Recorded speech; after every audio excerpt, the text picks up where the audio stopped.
Avant la bascule, donc nous on utilisait des méthodes papier, des méthodes tableau blanc. On écrivait les problèmes avec les dates. Même entre chefs d'équipe et entre services, on avait des post-it qui traînaient. On rencontrait énormément d'irritants tous les jours. J'avais souvent des remontées d'opérateurs ou de managers qui disaient tu vois ce problème il est toujours pas réglé. C'était du bouche à oreille, on se donnait les informations comme ça. On avait beaucoup d'informations en même temps, on avait du mal à les traiter et à les prioriser. Il y en a beaucoup de choses qui passaient à la trappe par manque de formalisation.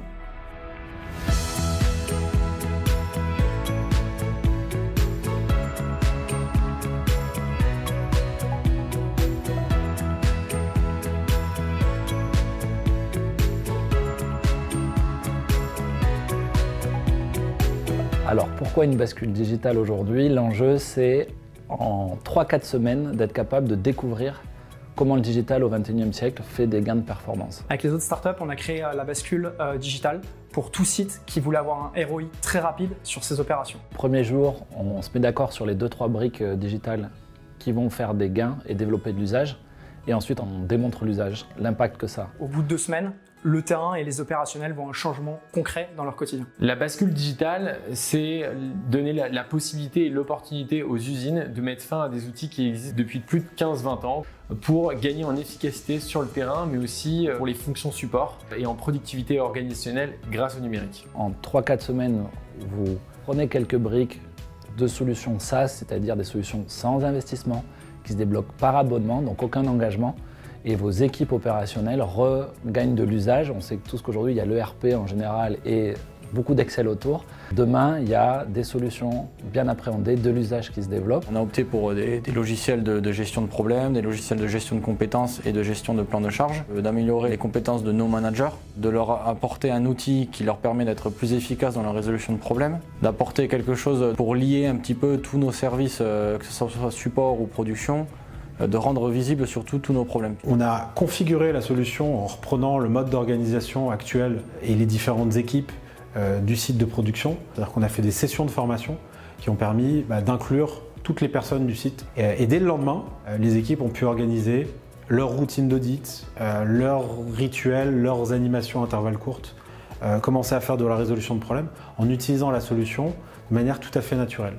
Il n'y a pas d'action qui tombe aux oubliettes, il n'y a pas d'action qui reste là pendant 6 mois, 1 an, qui n'avance pas et que tout le monde a oublié. Et même si on ne peut pas les résoudre à l'instant T, ça nous permet de nous donner des échéances. Ça permet d'avoir une meilleure organisation. En plus, comme on a des écrans partout, on ne peut pas passer à côté et par ce biais-là, on résout les problèmes au plus vite. L'intérêt, c'est de pouvoir ouvrir des tickets, enregistrer des actions, attribuer ces actions à des services, qu'on puisse visualiser tous ces tickets-là et ces actions à l'occasion de réunions de services. Ça amène aussi le partage de tous ces éléments et l'adhésion d'un petit peu tout le monde du coup. Je ne suis plus l'intermédiaire comme ça l'était avant. Aujourd'hui, c'est à travers l'outil et du coup, c'est partagé par tout le monde. J'étais persuadé que ça allait nous amener que du bien. On a été quelque part assez bien accompagnés pour évoluer là-dessus. Ça nous aide à prendre des décisions plus rapidement aussi, à nous aiguiller, quelle personne aller voir et qui a fait quoi. Ça n'a pas coupé la communication orale ou entre services. Je pense qu'il y a du lien qui se crée, c'est bien. Et je trouve que c'était très condensé, compact, c'est allé très vite. Sous 2 jours, on avait compris un petit peu le fonctionnement, très didactique en fait, j'ai envie de dire. C'était relativement facile. Quand je vois certains qui vraiment ne sont pas du tout à l'aise avec l'informatique, manipuler la souris, aller dans la fabrique, ça me rassure moi sur l'avenir. Est-ce qu'on va pouvoir mettre en place? Ces outils nous ont permis 3 choses. 1, d'améliorer le suivi de la performance de leur process. 2, d'aider à mieux mettre en valeur les compétences sur le terrain des opérateurs.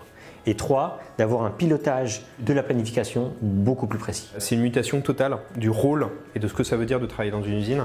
Les jobs seront des jobs exactement comme ceux des codeurs, à savoir comprendre des systèmes complexes, faire de la résolution de problèmes, comment est-ce que je fais pour que ce système complexe fonctionne. C'est aussi du coup traiter l'enjeu de redevenir propriétaire de sa data et en tirer toute la puissance. Et au bout de ces 3-4 semaines, quand l'usage s'est développé, on peut se reposer et se dire ok, j'ai compris le digital au XXIe siècle, quelle va être ma roadmap pour développer ce chemin-là.